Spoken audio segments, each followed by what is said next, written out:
Hello guys, welcome to Eudaimonia classes. अब हम chapter 4 की बात करेंगे, जिसमें हम देखेंगे कि डेमोक्रेटिक गवर्नमेंट जो होती है उसके क्या मेन एलिमेंट्स होते हैं, क्या फीचर्स होते हैं, कि अगर डेमोक्रेटिक सरकार है तो किस तरीके से वो फंक्शन करती है। तो हम डेमोक्रेटिक गवर्नमेंट के इस चैप्टर की स्टार्टिंग में सबसे पहले एक कहानी देखते हैं कि साउथ अफ्रीका में एक लड़की थी जिसकी मदर जो है वो उसको बताती है कि किस तरीके से साउथ अफ्रीका के अंदर अपार्थाइड मूवमेंट चला। काले गोरे मतलब रंग के आधार पे भेदभाव किया जाता था। इसकी वजह से एक लड़के ने मूवमेंट भी चलाया था और वो 15 साल का लड़का अपनी मदर टंग में एजुकेशन लेना चाहता था, जो कि थी जुलू। बट उसको उसकी मदर टंग में पढ़ने नहीं दिया गया। अफ्रीकांस लैंग्वेज उस पर थोपी गई, जो कि वाइट मैन की लैंग्वेज थी। तो इस वजह से स्टूडेंट्स ने, काफ़ी लोगों ने मूवमेंट चलाया था, लेकिन उस मूवमेंट में मतलब जो वाइट लोग थे, ब्रिटिशर्स कह लो या फिर यूरोपियंस, उन्होंने उन लोगों पर गोलियां चलवाई और उनको अपनी लैंग्वेज में पढ़ने की आज़ादी नहीं दी। और साथ साथ अपार्थाइड इतना ज़्यादा था, ब्लैक एंड वाइट का डिफरेंस, कि एजुकेशन हो या फिर हॉस्पिटल्स, पब्लिक प्लेसेस, सब में भेदभाव था। सबके लिए अलग अलग व्यवस्था की गई थी। इसके बाद कहानी हमें स्टार्टिंग में जस्ट एक कहानी बताई गई है। फिर उसके बाद हमें डेमोक्रेसी में पार्टिसिपेशन समझाया गया है कि वो जो आपने कहानी सुनी वहाँ आपको कहीं पर डेमोक्रेसी नज़र आ रही है, कि डेमोक्रेसी है कि आपकी बात सुनी गई। उल्टा आपको गोलियां चलवा दी गई थी, आपकी बात नहीं सुनी गई, आपको मरवा दिया गया। ये कैसी, तो वो एक डेमोक्रेसी का एग्जाम्पल तो ऑफ कोर्स नहीं ही हो सकता है। लेकिन अब हमें चैप्टर में डेमोक्रेसी पढ़ना है, जिसमें हम अपने रिप्रेजेंटेटिव्स भेजते हैं।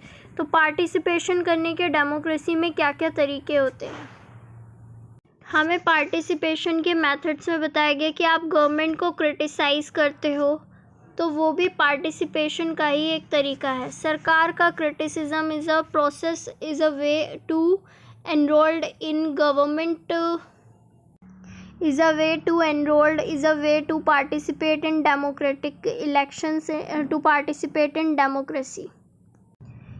इसके अलावा हम लोगों पे अदर मेथड भी है, जैसे धरना कर सकते हो, रैली निकाल सकते हो, स्ट्राइक कर सकते हो, सिग्नेचर कैंपेन चला सकते हो। बहुत सारे मेथड्स हैं जिसके थ्रू जनता अपनी भड़ास या फिर जनता अपनी बात को सरकार तक पहुंचा सकती है, पार्टिसिपेट कर सकती है। न्यूज़पेपर्स में, मैगजीन्स में, टीवी पर जनता जो है डिबेट्स, डिस्कशंस में देखने को मिल सकती है। अपने आर्टिकल्स पब्लिश कराते हुए दिख सकती है जनता की आंखें, सरकार की आंखें खोलते हुए, सरकार की अकाउंटेबिलिटी के लिए उन्हें क्वेश्चन करते हुए मिल सकती है।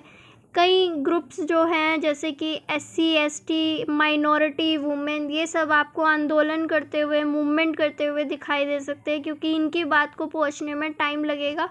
वो एजुकेटेड भी नहीं है और ऊपर से उनको वो कुचला हुआ समूह है, इस वजह से उन्हें मूवमेंट करते हुए आप देख सकते हो। तो आप देख सकते हो पार्टिसिपेशन के कितने सारे मेथड होते हैं डेमोक्रेसी में।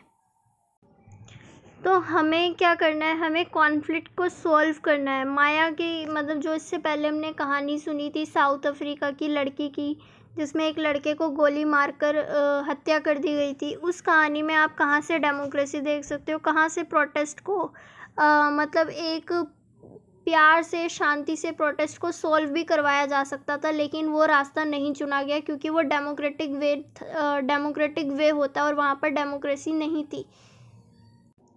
फिर हमें बताया गया कि कॉन्फ्लिक्ट क्यों हो सकते हैं, जब हमारे अलग अलग कल्चर्स हो, रिलीजन्स हो, रीजन्स हो, और हम अलग बैकग्राउंड से आते हो, तो हमारे बैकग्राउंड में डिफरेंसेस होने की वजह से हम लोग लड़ सकते हैं, कॉन्फ्लिक्ट हो सकते हैं।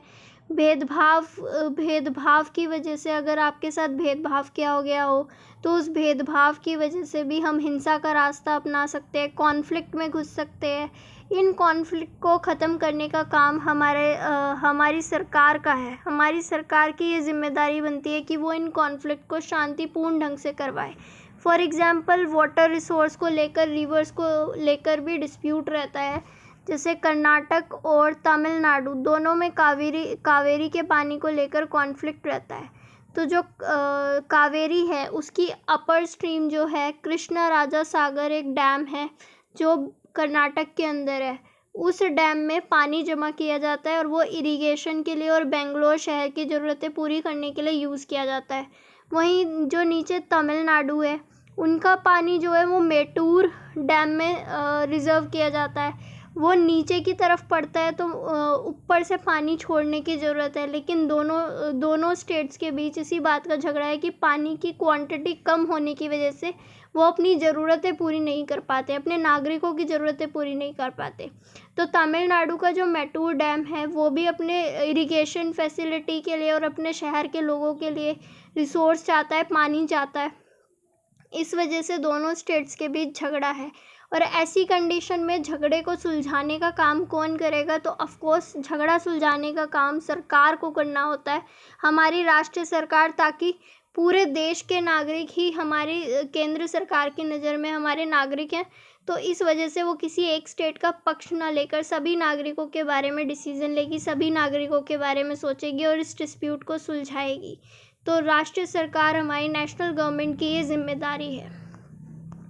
इसके बाद आप देखोगे कि इक्वालिटी और जस्टिस, जो डेमोक्रेटिक गवर्नमेंट है वो इक्वालिटी और जस्टिस लाना चाहती है और जस्टिस तभी आएगा जब सभी लोगों के बीच बराबरी होगी एटलीस्ट। तो जस्टिस और इक्वालिटी दोनों ही एक दूसरे से जुड़े हुए हैं। अब जो छुआछूत की प्रथा थी, अनटचेबिलिटी, उसको ख़त्म किया गया, पहले बराबरी पर लाया गया तो लोगों को जस्टिस भी मिला। इसी तरह वुमेंस को फ़ीस ख़त्म करके या वुमेंस को कम फ़ीस पे एजुकेशन दिलाई जाती है स्कूल्स कॉलेजेस में, ताकि उनका पार्टिसिपेशन बढ़े, है ना। तो उनको बराबर करने की कोशिश की जा रही है। बराबर होगा तो जस्टिस भी होगा ही होगा। तो इक्वालिटी और जस्टिस एक दूसरे से इंटरमिंगल है, एक दूसरे से जुड़े हुए हैं, इनको अलग नहीं किया जा सकता है। इक्वालिटी के थ्रू ही हम जस्टिस को ला सकते हैं। तो लास्ट में हमें बस इतनी सी बात समझाई गई है।